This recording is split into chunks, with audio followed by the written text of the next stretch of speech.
Hello everyone. The topic that I am going to talk about today is noun. I will just give you a brief and to the point explanation of what exactly a noun is. So, noun is the name of a person, place, thing, or animal.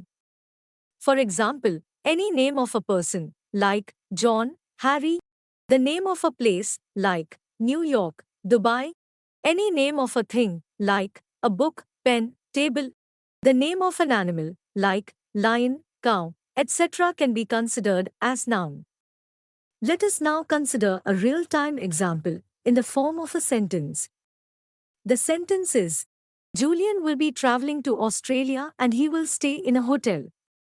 So, in this sentence, Julian, Australia, and hotel are nouns.